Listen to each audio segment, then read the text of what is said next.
Good evening, everyone, and Happy New Year. Welcome to my first blog post of 2021. I took the last couple of weeks off because, quite honestly, I needed a little bit of a break, and I wanted to enjoy the holidays. Traditionally, I'm working straight through them, but with all the different changes in 2020 and changes in my schedule, I just said to myself, I need a break. So the exciting part about it is, for my first blog post of this year, it's the second week of the month, so that makes it my video blog post.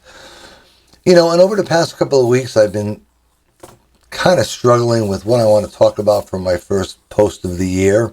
And then I received an email from one of my readers, and it was a rather lengthy email, asking me a lot of different questions and getting my perspective on things.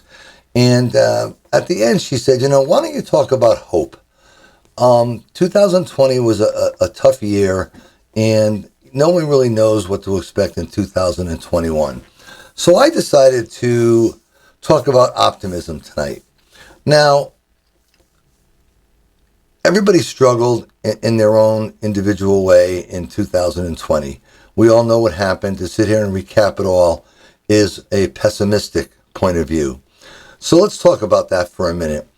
People who are optimistic, or they have optimism about things in their life, are people that are hopeful and look for good things to happen in the future. People who are pessimistic are the ones that expect the worst and expect the worst that could happen. Now, there's pros and cons to both. I kind of live by the philosophy of expect the worst and hope for the best. So does that put me in the middle of being an optimist or a pessimist? That's a matter of opinion, because I look at myself as someone who's very, very optimistic, because I also follow another rule. I don't worry about things that I can't control. I focus on the things that I can control, because worrying about things that you can't make any change or effect upon is just a waste of time. Now, the problem with being a pessimist or having a pessimistic attitude is, over time, that leads to a lot of other secondary and underlying problems, such as depression, anxiety, high blood pressure, and other different medical conditions that come with that, because you don't have a good outlook or a positive outlook. All right, and this is where we separate positive thinkers from negative thinkers.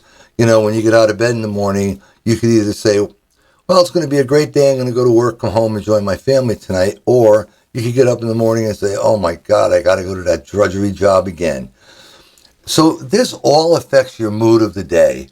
So whether you're an optimistic person or a pessimistic person, that's going to pretty much dictate the way your day is going to go.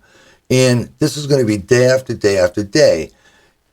Now, the issue and the problem with being an optimistic person is you're now more susceptible to disappointment, because you have to be, if you're going to be an optimist, you have to also be a realist.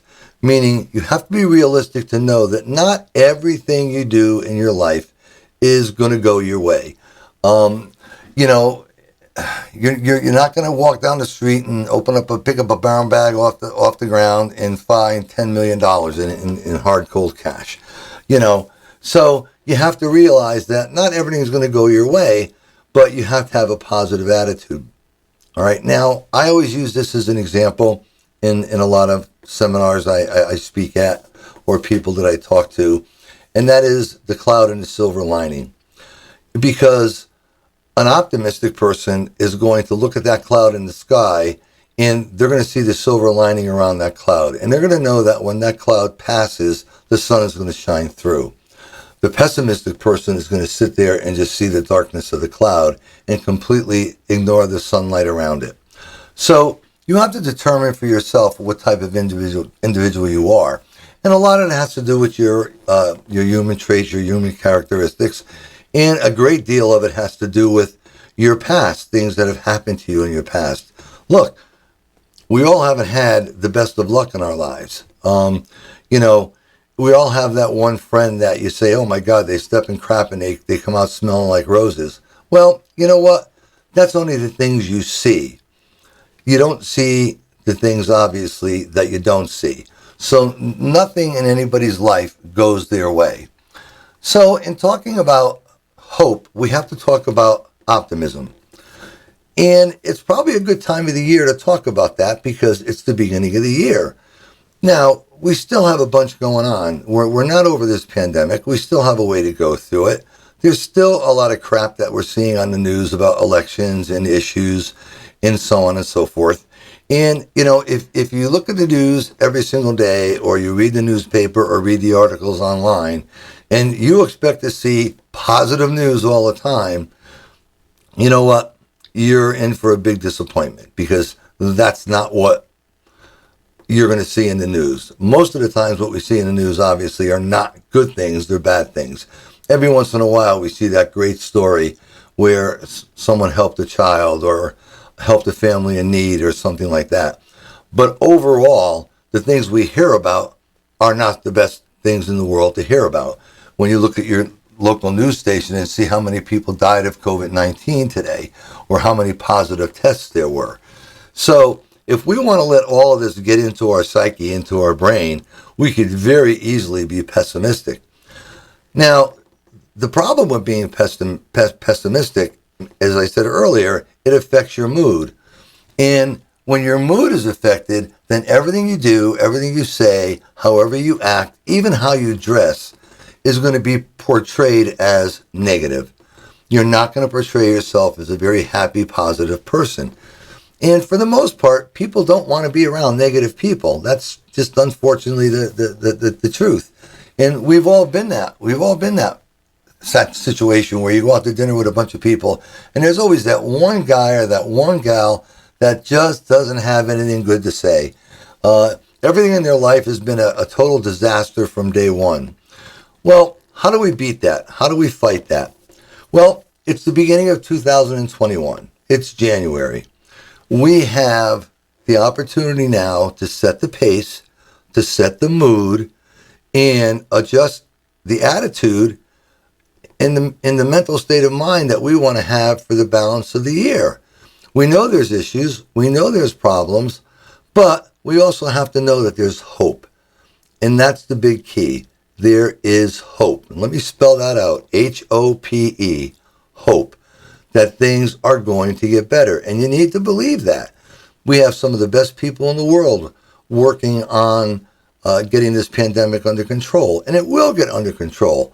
Will we have to make some sacrifices before that happens? Absolutely. Are they easy? Do we like to make them? Do I miss going out to dinner more often than I do now, which is very rarely? Or do I miss going to a movie? Do I miss doing these things? Of course I do, just like all of you do. But I'm not going to sit here and say to myself on a daily basis, oh my God, I'm going out of my mind. I can't stay in this house for another minute. I can't do this. I can't do that. Because it's going to destroy anything that I do for the rest of the day. And when I'm spending my day writing or working on a paper or an article, I can't have that kind of attitude. And you can't have that kind of attitude because it not only affects you, your significant other, your children, it affects your life in general. So hope is very, very important. Faith is very, very important. Whether it's a personal faith that you have or a religious belief in faith that you have to believe and know that things are going to get better. You have to be realistic and know that not every little thing in your life is going to go your way. And if it doesn't, you can't let it destroy your life. You have to just brush yourself off and move forward. And you know what? I do believe that there's some truth to the saying, everything happens for a reason. That old saying, whether you're depending on your religious beliefs, when God takes something from your hand, it's only to put something better in its place. I believe that to be the truth. When we lose things in our life, we lose them, and it could be sad depending on what the loss is, but we've made room for something else. We made something else have the ability to come into our life. And that's why I say, and I say all the time, I don't believe in endings. I don't believe there's endings. I believe an ending is truly a new beginning. And this is what we have here, January of 2021. we have a new beginning. We experienced every type of hell that you could experience in 2020. And thank God many survived it. Unfortunately, some did not. But think about what you have. Think about what you have to be thankful for. And this is where you get your hope from. And this is where you get your drive to do things. Help somebody. Do something nice for somebody else. Think of somebody else. Sometimes just thinking about yourself, you become so self-centered that you forget there's other people in your life that are important, that may need your support. And a lot of times, the gift and the reward you get in return is that feeling of joy that you helped somebody you loved, or you helped somebody that you didn't even know, for that matter, but it makes you feel good about yourself. So when you decide whether you want to look at life as your glass is half full or half empty, look at your glass as being half full. All right, don't look at it as being half empty. Look at it as being half full. This way here, you have the hope, you have the faith, and you have an optimistic attitude. And whenever you go through life with an optimistic attitude, even though you know not everything is going to go your way, you are going to be able to get past the things that don't go your way and move on to something else. So that's my message for you for my first video blog post for 2021. Stay optimistic. Stay hopeful. Keep the faith. Do something nice for other people. And with that, you'll be blessed with all the things that life has to offer for you, and you'll be thankful for the things that you do have. So, I bid you all a good night, and I wish you all a prosperous 2021. Thank you so much.